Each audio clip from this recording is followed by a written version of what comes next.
Welcome to Drinking with Authors. I am your host, Erica Lance. My co-host today is the always amazing Bo Lake. And our guest today is Patrick Dugan. Hey. Welcome. Thank you for having me. Of course. Been looking forward to it. Oh, yay. First of all, I love your shirt. I'm not going to tell anybody what it says. They have to watch the YouTube. But let's talk about what we're drinking. Teasers. That's a teaser. Okay. I am drinking my Pacific Rim Sweet Riesling. I decided that it's early afternoon and I need a crisp refresher for this afternoon. Bo, what are you drinking? I am just drinking a Coke Zero because it's, as you said, it's pretty early in the day and I have meetings till very late. So I got to be energetic. Okay, I like it. What about you, Patrick? What are your libations? That's my big word of the day. Libations. My libations are usually beer. So today I am drinking Southern Tier Vanilla Scoop. So Ooh. You can see it? Yeah. So it is pretty fantastic. Very cool. Okay, so we can see some of your gorgeous covers, but for the audience listening, what is it that you write? In spec fiction, pretty much everything except horror. So I have dystopian superheroes, I have cyberpunk heist books set in the world of fairy, I have steampunk mixed with magic, and my newest release that comes out on the 5th is Sword and Sorcery, D&D-esque. It's Cowboy Bebop meets The Witcher. Wow, that sounds incredibly fun. I love that. Yeah, it's a fun story. Where did you get started? So I actually started writing back when I was a kid. And then in college, I was a genetic engineering major and decided that maybe I wanted to be an author instead. So I took a course with a pretty well-known author as the teacher. And at the end, he told me that I had no talent and to stay in science. So I took his advice for a while, but I was always writing something. I just never wanted to pursue it because I didn't think I was any good at it. So finally, 20 years later, I sat down and said, I'm just going to write a book. And if it's terrible, it's terrible. And if it's not, hey, that's great. So I wrote Stormforged, which was my first novel that I sold. And so that was where it all started for me. It was published in 2018. Wow, very cool. Very cool. Well, I'm sorry you went through that. It's one thing if somebody gives you specifics, like you need to work on your grammar, you need to work on your prose, you need to work on descriptions.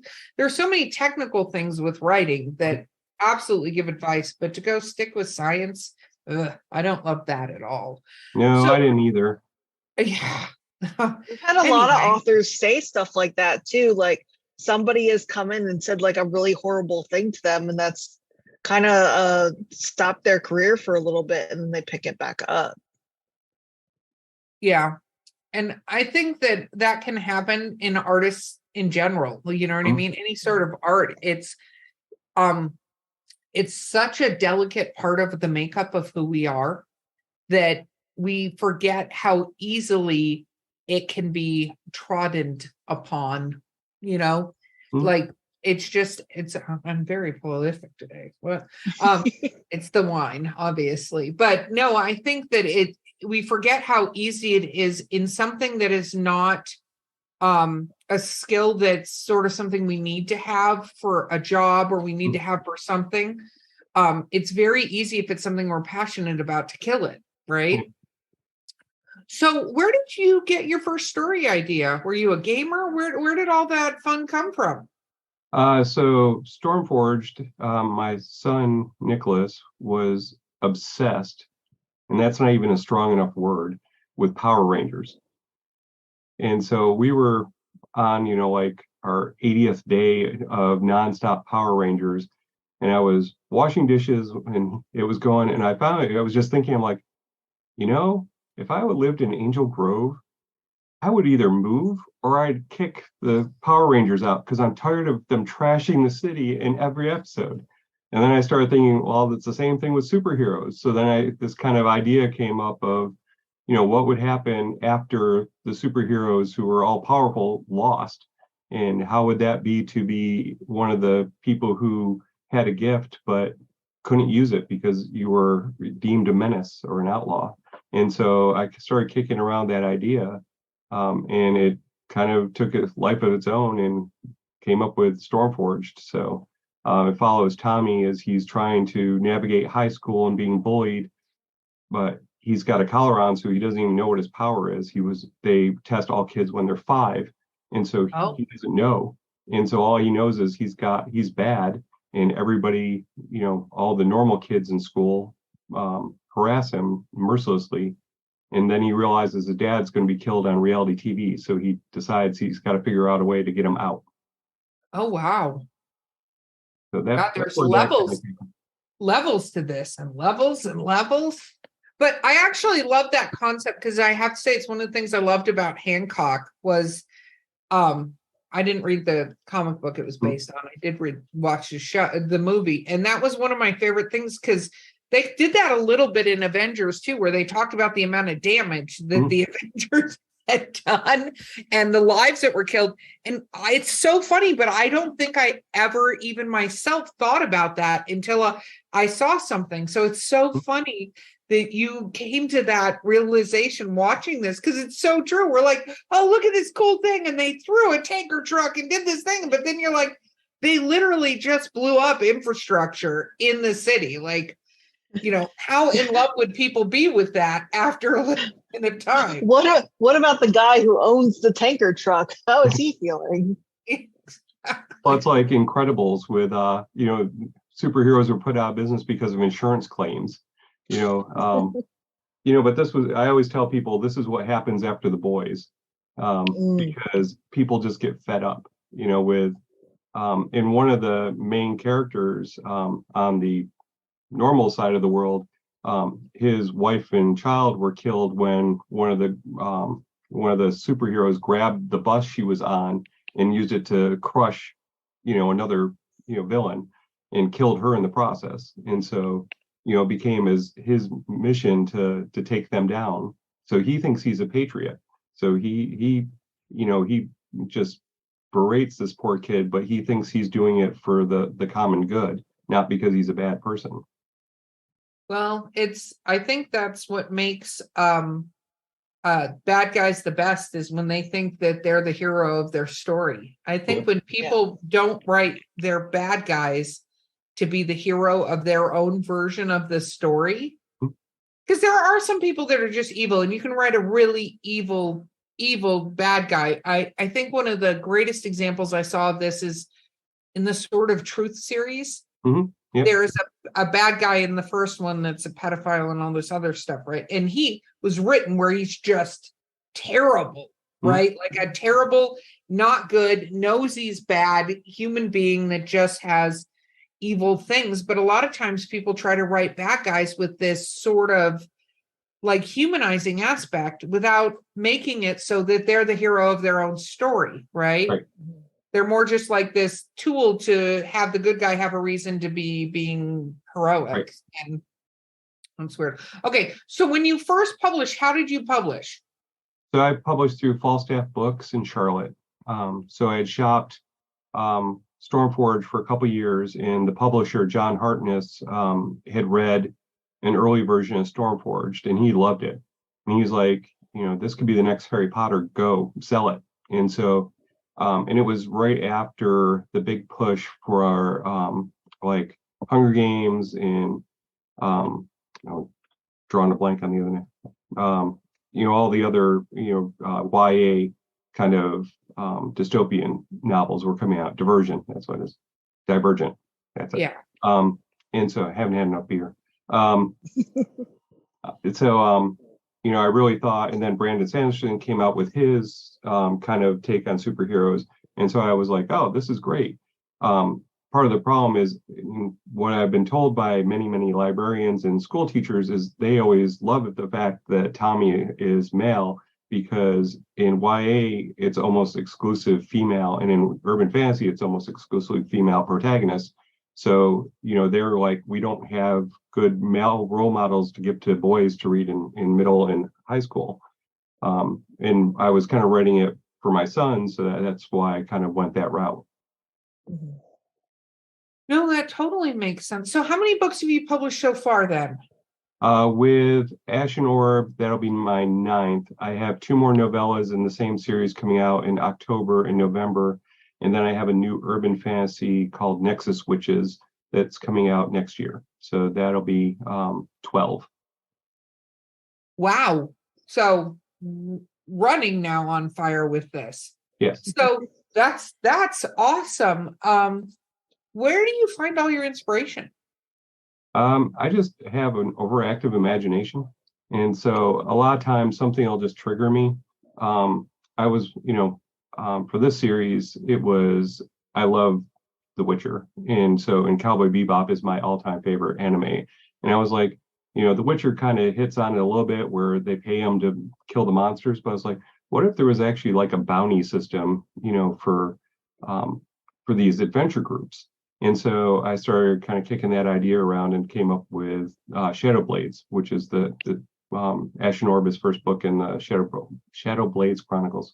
And so it really was, it kind of just started from that kind of love of those properties, and then kind of putting my own twist on everything to make it's a fun, fast-paced read. So. Very cool. Bo, this is me not taking away your thunder. So you've said you've written a bunch of different spec fiction in a bunch of different genres. Which genre has been your favorite? It's like picking my favorite child. Actually, I really, I love the cyberpunk heist. I thought that was technically to date the hardest book I've written. Because it's got 6 POV characters in the team that's doing the heist. And so it's constantly shifting between it. And it's set in a world where all the hidden people from around the world, all the mythological creatures, all left Earth because of humans and went to their own dimension and created their own world.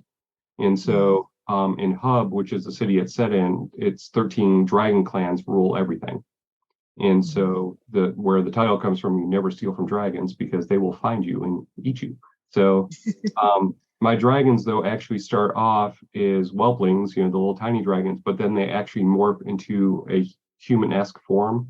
And then when they fully molt, they turn into what we know as a classic dragon. So they're bipedal for the majority of their life. So it's a really interesting take. What I did was for each of my mythological creatures, I took one aspect from the myths and legends and made that like fact, and then everything else was just conjecture on all the other races' parts.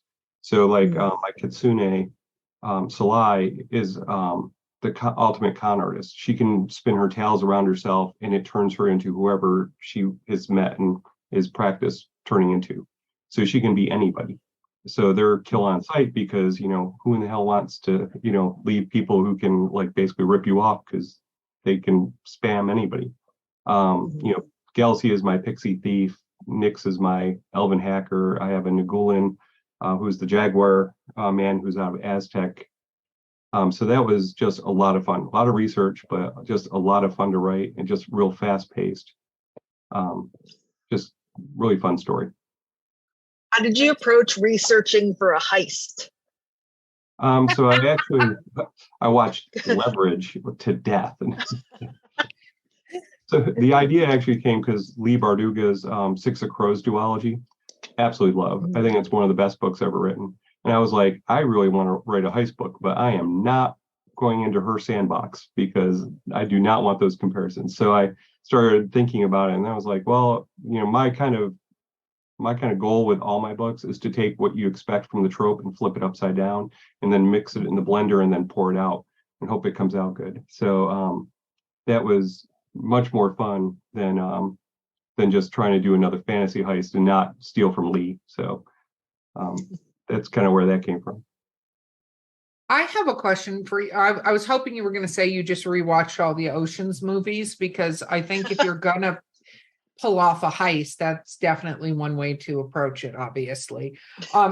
But let's talk a little bit about I'm curious, when you put all these books out, you talked to how interested your son is. What was that reaction like when you published them? By then he was a teenager, so a lot less than you would think. I actually, when I was writing the book, though, I would read to him before he'd go to bed. So I would read chapters to him as I finished them, and so he was my first reader. And So did he give a lot of feedback? he did, mostly about how I wasn't using slang correctly, and Dad, people don't say it anymore. Oh, wow. So I'm like, So critical. I'm like, it's in a fictional world, but he loved it, and it was really funny because I had finished the first draft, and one of the characters, Marcel, is my computer nerd, and Nick was reading it, and he goes, that's my best friend, right? And I'm like, what? And I went back and read it, and I had literally put his best friend in as Marcel, because they spent so much time at our house. I would pick up, without even intending to, I'd pick up how they talk to each other, and it just ended up on the page. So I actually changed Marcel's description to be the same as his best friend, so that I was like, well, if it's going to be true to life, here you go. So that answers a question about absorbing characters into your story, because do you do that consciously as well? Like there are some people, I have a joke, there's a sign on the other side of that door that says novelist at work, warning, I may kill you in the story, because I write horror books and I do kill a lot of people. But I have found it cathartic for me sometimes, there are people in my life that you can kill in fiction and do terrible things to in fiction, or do very nice things in fiction and give them happy endings and stuff that they maybe didn't already have. Do you find that you add people from your life into your stories?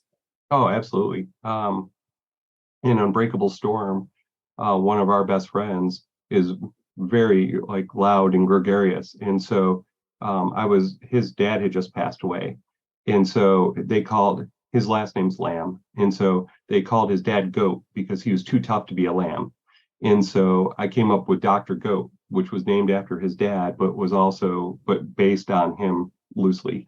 So he doesn't deal drugs and all the stuff that Dr. Goat does. But yeah, I definitely, the funny part is, if you read my books and kind of the authors and friends that I hang around with, they all end up making appearances throughout all the books. Wow.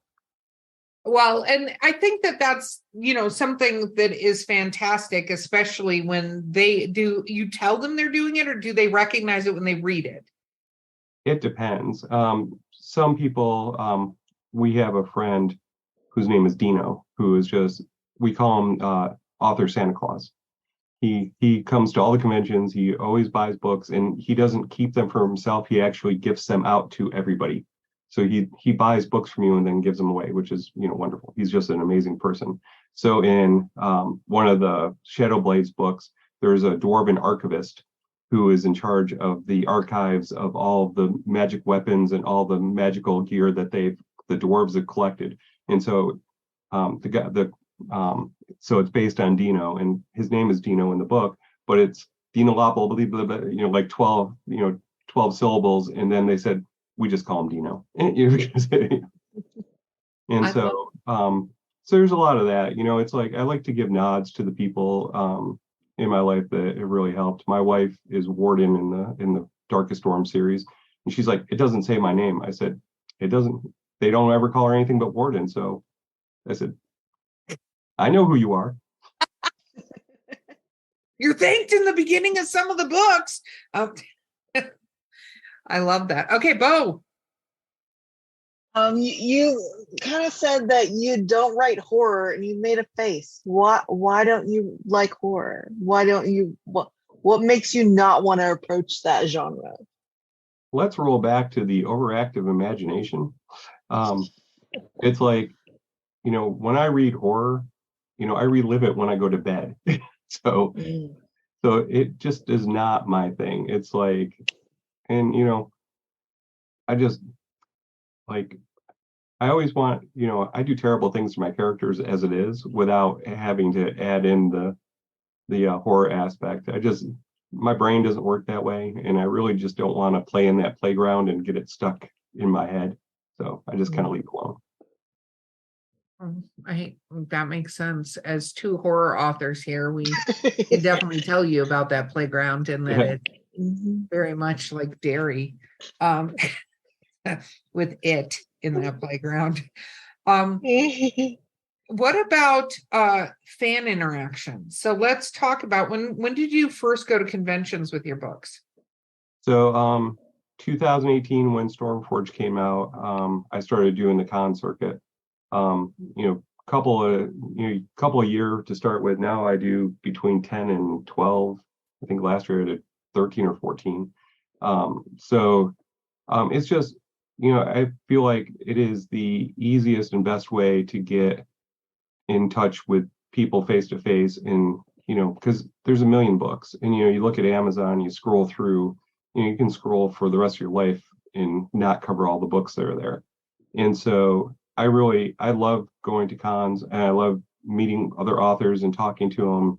But the best part of all of it, and I put it in the acknowledgments of every one of my books, is that without the readers, you're nothing, because there's no reason to write books if nobody's reading them. So to be able to actually thank them to their face, sign their books, talk about whatever they want to chat about, it's just mind-boggling that anybody would want to come and actually pick up something I wrote and read it. And then even better, when they come back and they're like, oh my God, I read that last year, I need the rest now. And it's like, okay. So it's just, it makes all the, writing's tough. And so, as you guys know, in those interactions with people who love your work, make it all worthwhile. Because if all you got was criticism and rejections, it'd be like, yeah, I'm done with this. Yeah, no, I mean, that's so true. We would be super done. I mean, hi, thank you for telling me all the terrible stuff. What is a really funny fan interaction that you've had? Oh, I think it was like I think it was my second year of doing cons, and I was sitting at a table, and my table mate Darren was sitting next to me, and we heard this ear-piercing screech from the other side of the room. We're like, whoa. And then I realized this probably 13-year-old girl is racing across the room, and she comes running up and just about, like, she hits the table, just about knocks everything off. She's like, oh my God, you're here. You're my favorite author of all time. I read, and her mom comes up and she's like, we need the other two books. She's like, she came out and she's read it at least 6 times. She's like, every time she reads it, she comes out to tell me what's happening in the book. She's like, we need the next 2. I was like, okay. She's like, seriously, you're my favorite. Oh my God. And it was just like, kind of like, whoa, high energy. But it was, you couldn't, dream up that stuff. It was funny though, because she scared the crap out of us. Oh, I could see why that would scare the crap. But I also love that happened, because I think that sometimes we're behind computers, and for authors that don't go to conventions and stuff like that, I always say, you should go to conventions, fan events of some kind, because you never really know, unless your fans and stuff decide to email you, the impact you're having in their lives. And seeing it, I think, like seeing that one moment, regardless of anything else that could have happened at the convention, right? Maybe you sold one book, but seeing that interaction is enough like jet fuel to us to go, we're on the right path, we're doing the right thing. And that's why I always tell people, don't be afraid to walk up to authors and to interact and talk to them and stuff. I feel like we're some of the most humble people in general, because what we love that. Okay, Bo, final question before break. What has been your weirdest fan interaction at a con? Let's see, weirdest. I wasn't really a fan. I had a lady walk up to me and I explained my books, and then she picked up one of my steampunk books and said, steampunk is only for old men to feel relevant. And she sat down and walked away. I was like, thank you. Okay, it was just kind of bizarre. I was like, did I irritate you somehow? So you should have been like, there's other books here, not all. That I was just like, whatever floats your boat. Oh my God.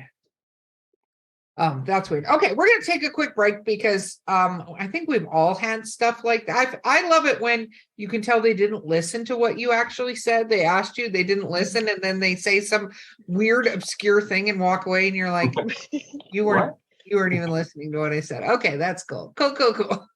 Anyway, we will be right back with Drinking with Authors.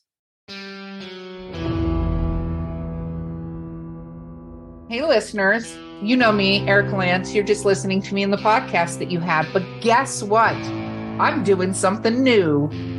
Yeah, she's joining me, Mark Muncy, the author of the Erie, Florida book series in Erie, Appalachia. And we are hosting a new podcast called Erie Travels. Woo-woo! Erie Travels, which covers things like ghosts, cryptids, weird stuff, UFOs, men in black, all kinds of fun things that people talk about. And I'm sure you've discussed with friends. Yep, and you can listen to us on your favorite podcast platform of choice, or find us at erietravels.com and join in the fun and all the spooky goodness. And of course, Mark, what do we always say? We'll see you on the other side.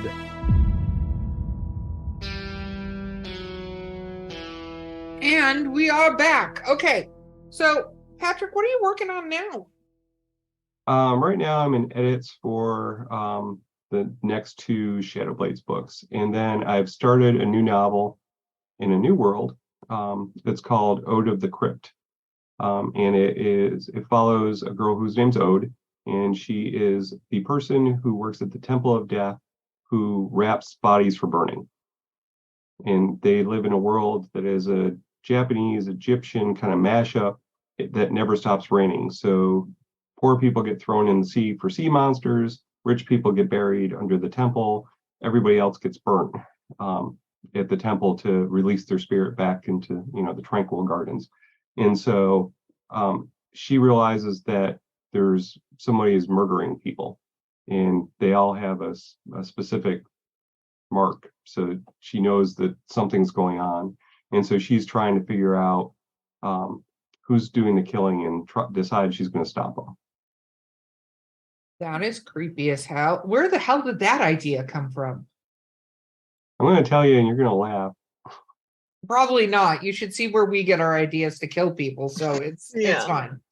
So I was getting a massage, and okay, was rubbing my feet, and she kept wrapping that. She had these towels, and she wrapped my feet in the hot towels, which felt really nice. But then I'm like, this is like being mummified. And then this idea just popped in my head. I mean, like unbidden. I was just like, I wonder what it would be like if you were the person who had to like mummify all these people. And then I was like, what if you had to burn them afterwards? And so the whole massage, it was just, this whole story was just coming to life in my head. And so it was like, I feel a little bad for your massage therapist. No offense, but you're like laying there going, what if this is how people were wrapped up when they died? And then they threw them in a fire. And the whole time they're like, is that enough? It's always raining. Yeah. Is enough tension? There's mister in the room when you're getting massaged. Okay. So you have all of these worlds. We talk about this a little bit on the show, but how do you keep track of all of this stuff in your brain? Do you have a world compendium? Like how do you track all this stuff? So I use Evernote, and I have a notebook for each world. And then I have every character and every place has their own note, associated with it. And so as I'm writing, what I do is, if I'm writing along, I'll get to the end of a chapter, and in theory, I go into Evernote and go through and detail out anything I said about any of the characters. What really ends up happening is I do 4 or 5 chapters, and then I'm like stuck on something. So I read back through and put it in. And that way my editor has it. So when she's like, you said blue eyes here, green eyes here, and brown eyes here, she looks at the book Bible and says, oh, they have brown eyes. And so she goes back and tags all the places I was wrong. And so, so that's really because, we're kind of working on a lot of different worlds and a lot of different genres. So pays to have a place that you can go and kind of refamiliarize yourself before you jump back into the next book. Okay. And do you do that with the World Guide? You don't like listen to your books or reread them? I do. So I love the narrator I have for my books is fantastic. His name is Will Walker, and I get goosebumps listening to him. They're so. It's really funny when you're. I don't know if you guys have listened to your own books. I'll be like, "Wow, that was a really good line," and I'm like, "Wait a minute, I wrote that." I do in order when in my series, I go and re-listen to it because that's how I'm able to with chores and stuff, then go, okay, this is what I said, this is what I did. I mean, of course, if that one series is only going to end up being 5 books, which will be good because I'll be fine listening to that. If I had 30 books in the series, I'd be like, I have no fucking idea what's happening. People come up to me and tell me parts of the books they like, and I'm like, yeah, I love that. You're like, when did I do that? And then I go Control F later in the hotel and look up what the fuck they were talking about. I didn't know. And so do you encounter that when people bring up parts of the books to you that you're like, yeah, cool. Oh, yeah. Not often, but I've got a pretty good memory. What my problem is names. They'll be like, oh, well, that character, that guy. And I'm like, I got nothing. It's like, I know I named him. I can't remember to save my life. And so but if they're talking about things that have happened in the book, then I'm like, yeah, that happened. And then this happened. It's like, yeah, I know where you are. So we're good. But yeah, sometimes, and a lot of times people pick up on really obscure things. And you're like, was that in the book? And then you're like, the same thing. It's like, wait a minute. Did I actually? No, that is exactly why I end up going to look, because I have run into that situation, right? Mm-hmm. Where they're like, what? And I'm like, what the frick are they talking about? Like, yeah, no, it's funny. Okay, Bo, question. Are you an outliner, or are you just like, you just go? What's your process look like? You do? Yep. How do you do that with such a in-depth world? Luck. I just luck. It drives my wife crazy, honestly, because she is very meticulous when she writes. Mm-hmm. And like I wrote Never Steal from Dragons in 3 weeks. And it's 90,000 words and without an outline, and just basically it stayed the way I wrote it. Well, I take that back. I had written it originally with the introduction chapters. I had them all really short chapters and interspersed. And after I finished it, I sent it to my editor and said, what do you think of this? And she's like, oh my God, I cannot keep track of any of these people. She's like, you need to spend more time with them. And I'm like, okay. So I just took all the little parts and just jammed them back together. But really, that's kind of how I work. I just, we laugh about, because literally I will wake up and look at my wife and go, okay, I know what this book is. And I'll go sit down and just blast it out. And she's like, I don't know how you do that. I'm like, I don't either. I'm glad I can. It's just one of those weird brain things for me. I usually start off with a single idea. And then my big thing is I have my main idea that I want to start with. But then my first thing after that is, who's my main character? And then it's, what do they want and what stopping them? And, so I kind of get that idea, and then I will ponder it for a while. And then it's like, okay, I'm done. And then I just sit down and write. Do you ever get writer's block? Not usually. During the dark times, and it kind of ties back with our earlier conversation with doing conventions, I just didn't write. Unlike Brandon Sanderson, who drops 5 books, I just could not write. I was worried about my family and my friends, and we're losing people left and right, and it was just a really tough time, and I just basically checked out. I just was like, it's hard to write, when your world's upside down. Normally, other than that, no, I usually, because the thing is, for as loose as I write, I'm very regimented about how I write. And so from 7 to 9 every night, Monday through Sunday, is kind of my time to write. And so everybody knows that in the house, and nobody bothers. As soon as the door shuts at 7 o'clock until I walk out, nobody comes and bothers me. They don't text me. I turn everything off. I have 3 monitors, so I have Evernote up on one, my research screen on another, and my Scrivener file in the middle, and I just work for 2 hours. So I sit there for 2 hours, and some nights it's writing social media posts because I don't feel like writing this tonight, and I have this list of administrivia I need to do. But most nights it's I sit down and I'm like, 2 hours, 2,000 words, go, and I just go. And there are nights that I walk out at 2 a.m. and I've dropped 6,000 words, because once I start, I just go until. And a lot of times what happens, I get to the middle of a chapter and I know exactly how to finish the chapter, and I stop there. So tomorrow when I pick up, it's fresh in my head. I just go, oh yeah, read the last couple paragraphs and then just keep going. So you set yourself up for success the next night.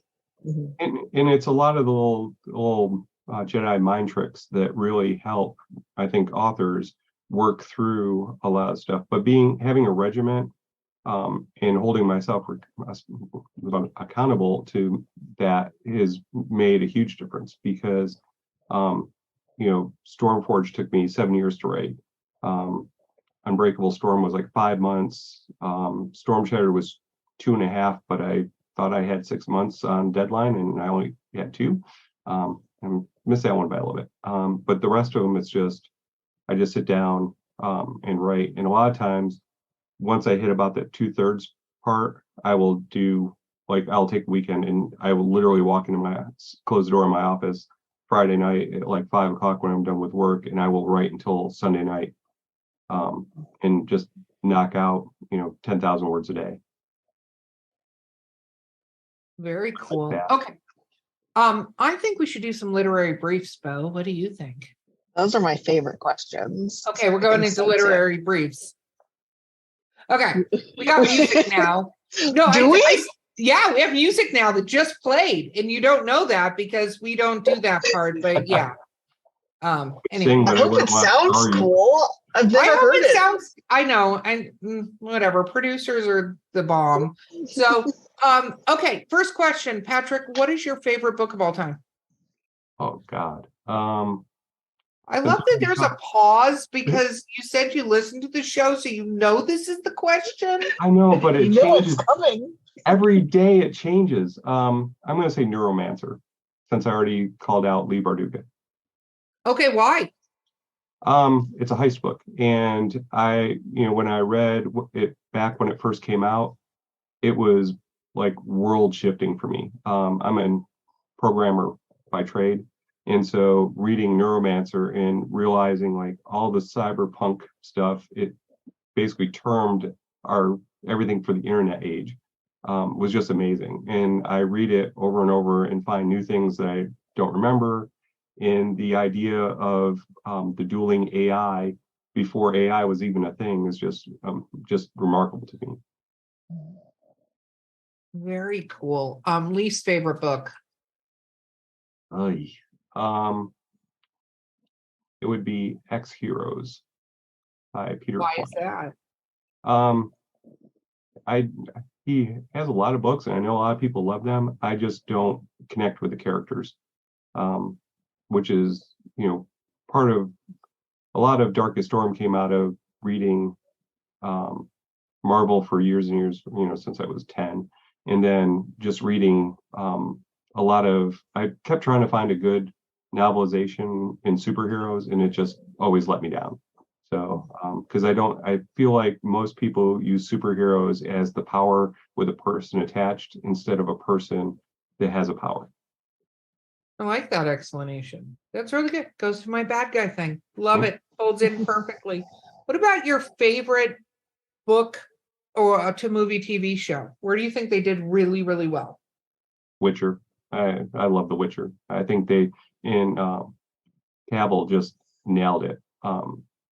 He and it's funny to hear the stories from them shooting. Like they put him in this armor, all pristine. He's like, I'm out like in the wilderness and stuff. And he goes outside and throws himself in a dirt, in a puddle, and like starts rolling around to get it grungy enough for looking like it's worn.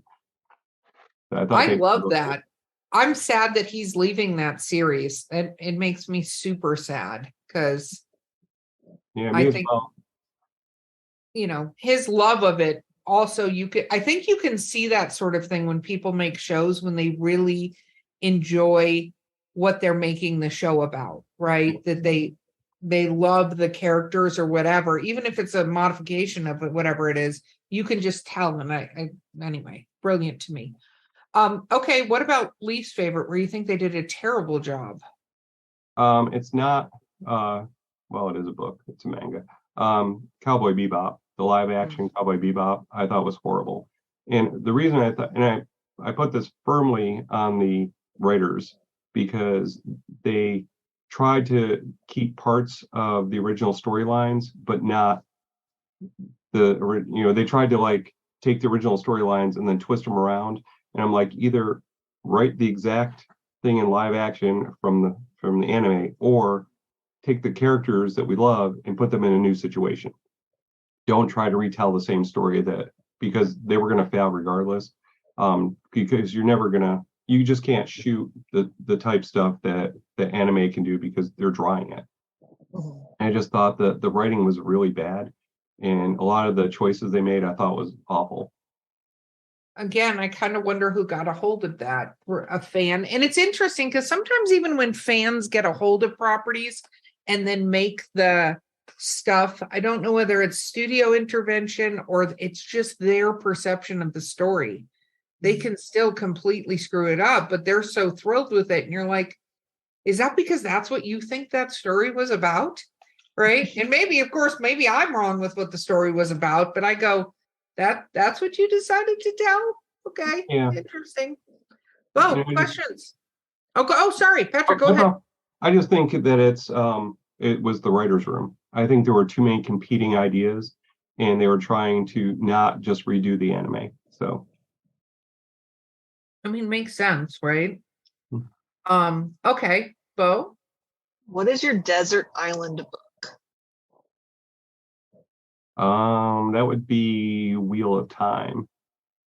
Why? So, well, it's 14 books, so so it's long enough.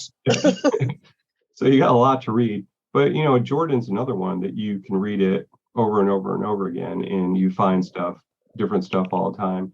And I was lucky enough to meet him before he died, and it just amazes me because in book 1 he mentions the Tower of Genji, and it becomes a major plot point in book 14. And it's like, holy crap!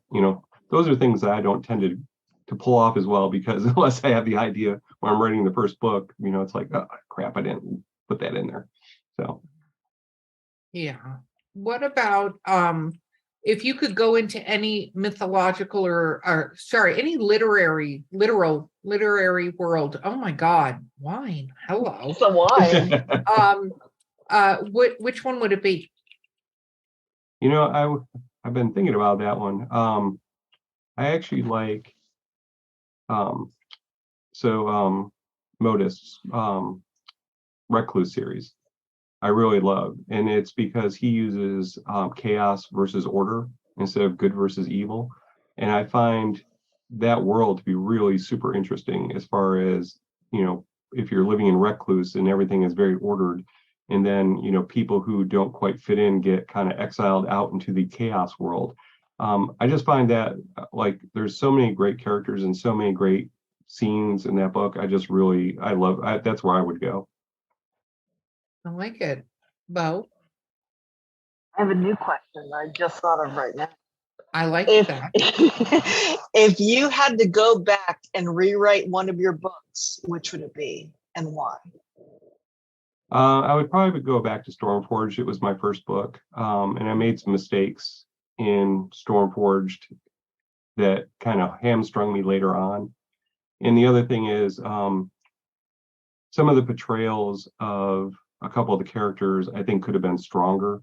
And with Wendy and Tommy, I feel like I could have done a much better job now, like having more of an emotional tie between the two of them during the whole book. just little things that, I know that some people have mentioned them, but nobody's ever said like, I hated this book because, but they were like, well, I wish this had been more, or this had been different. I'm like, yeah, me too.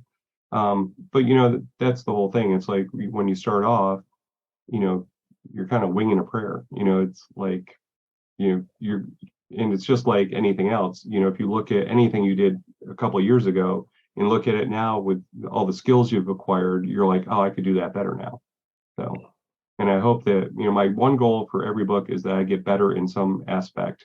So if you're reading along, you see the progression of me as an author and how much stronger my work has gotten over time.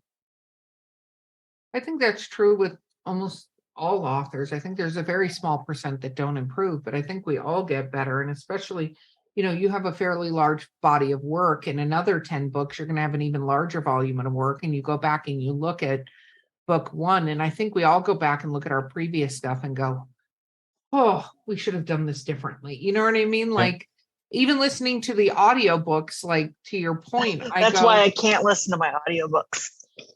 Yeah, I do, but I go, okay, I need to do this differently.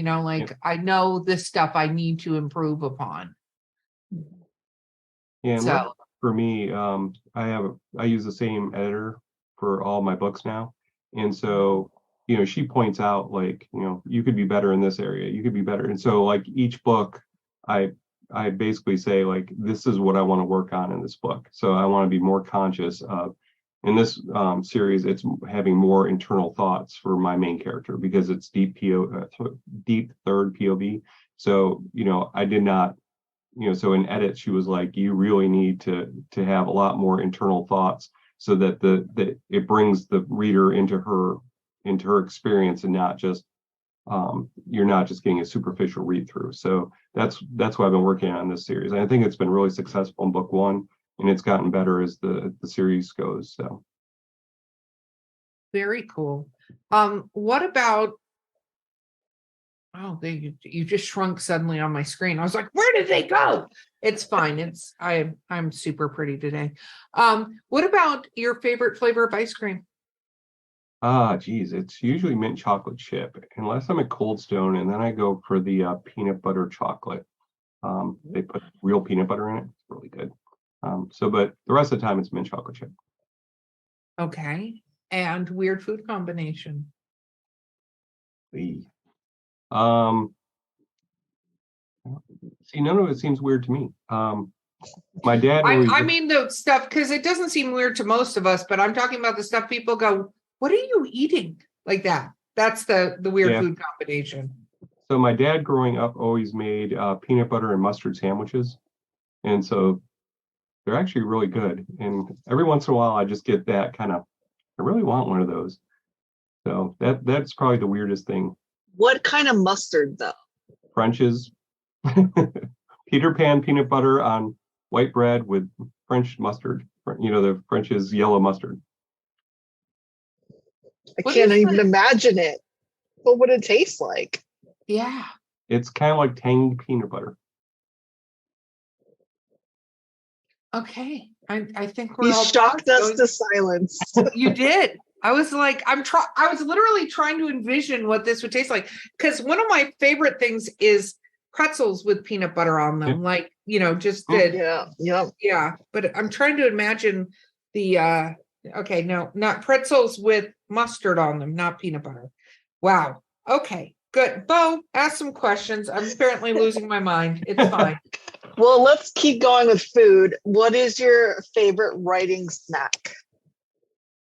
When I travel to conventions, it's always Fritos. So that's the only time I let myself have them, though, because it's well, like which flavor of Fritos? Regular, chili? Yeah, just the regular Fritos. Normally when I'm writing, I'm snacking on pistachios. That's usually my go-to. And that gives me something to fidget when I'm like stuck on something. I can sit there and, crack the nuts and, kind of do that. Very cool. What is your coffee order at like Starbucks? None? Hot chocolate. I do not. My wife and I do not drink coffee, either one of us. So. Hot chocolate is good though. Yes. Hot So, chocolate can be very, very good. yes. So good. Especially at Um, Starbucks. They have really good hot chocolate. Yes, they do, especially around the holidays when they do the salted caramel Mm. hot chocolate. That's to die for. I love their peppermint hot chocolate. Yeah, that's That pretty one's good really too. I love that you guys have gone off on a hot chocolate tangent. So if we're on a hot chocolate tangent, do you like the Mexican hot chocolate with the spicy? Have you had this? Yeah, Not from Starbucks. It's not a Starbucks thing, but no, we actually went to Mexico in 2022, and so we got to try it from a street vendor. So that was really nice. So yeah, it was pretty yummy. yeah, I like the spiciness of that hot chocolate. I'm a Well, big especially with fan. that really rich chocolate. It's like, oh, Yeah, yeah, it's good. Okay. What about what is one of your writing like Achilles heels or ticks? What is something you do that your editor is like, hey, you need to stop doing this? other than the lack of internals, usually I tend to use the word either so or just, and each book is different. So normally the way I talk, I always say so. So I write that way, and then I have to go back and take them out before I send it to them. Or I do just on this last book, my proofreader's like, you have 86 justs in this book, and it's 200 pages. You need to remove half. And I was like, yes, ma'am. So, Oh my gosh. I think we're all guilty of that kind of thing. good. What about if you could travel anywhere in the world? Cost is not an issue, time's not an issue. Where would you want to go? Ireland. I am going there on Friday. Yay, you. I'm super Yeah. excited. That's been on my list for a really, really long time, is to go out there and see Ireland. I will say, we went to Mexico last year, and that was not on my bucket list. And we had the best time. And we went out to Chichen Itza, and it was 70 degrees out and overcast. And the tour guide's like, this never happens. He's like, we were always standing under the shade because it's so hot here. And so we just wandered around. It was 70 degrees. It was lovely. So that was a great trip. But I really would like to go to Ireland. Most of my family is Irish or Welsh, so I would like to go and see it. Very cool. Mine too. I get it. Okay, Bo, I'm going to give you a question, then I'm going to do the wrap-up question. What is a genre that you haven't written but you would like to? Well, my next one is urban fantasy, so I've written that, but that hasn't come out yet. So that's the Nexus, which is coming out next year. That's the one I really wanted to get into. Was doing urban fantasy and doing something a little different. But you already wrote it. So what is one that you haven't written? That was her question. Yeah, I know, but I've written most of them. We know you don't want to write horror. What about romance? Have you written I don't romance? want to write romance either. Historical fiction, crime thriller? I would probably do a mystery. So that'll probably be my next one. Will be mystery. Do you have a story graveyard? That's not my final question, but I'm just curious. Do you put like ideas that you start going down and then you're like, you know what, I'm just gonna move this file over to here and start again? Yes. So I have a story graveyard of like the original version of Stormforged had all these flashback scenes that I took out because it was awful. But they're all stuck in the story graveyard. But then I've got all these books and short stories that I started that I never kind of went back to. And every once in a while I look through them, I'm like, oh, that was a damn good idea. Oh, so I'm like, no, too many worlds already. Stop. So yeah, so I start and stop a lot with different story ideas. And I think sometimes you just need to write a couple chapters to just get it out of your head, and then you go, not that great, or I'm not really enjoying that, or I don't have a good feel for this, so I just kind of orphan it and go off and do something else. Very cool. Okay, so my final question before shameless self-promotion time, can't believe we're through our hour here, is what character would you like to see somebody cosplay in your books? Would you be so thrilled if they walked up to the table dressed as that character? Yelsey from Never Steal from Dragons, my pixie thief. So she is my favorite. So Okay, fans listening out there, the gauntlet has been thrown. That would be awesome. And if that happens, Patrick, or when that happens, I should say, I want a picture. I want to see what that's I will like. send you a picture. Yes, Yeah. that would be amazing. Okay, Yeah. shameless self-promotion time. Where do people find you in your books? So the easiest way to find me is Linktree/Patrick Dugan. So I put all my links in one place so that it's easy to find. So that's my newsletter. I give away books every month, cute pictures of my dog Blaze. All my audiobooks are linked there. All my physical books are, you can go to my website and order signed books. So everything is in one place. So it's Linktree/Patrick Dugan will get you where you need to be. Wonderful, wonderful. Thank you so much for being on this podcast. Oh, thank you so much for having me. This has been a blast. I can't believe it's been an hour.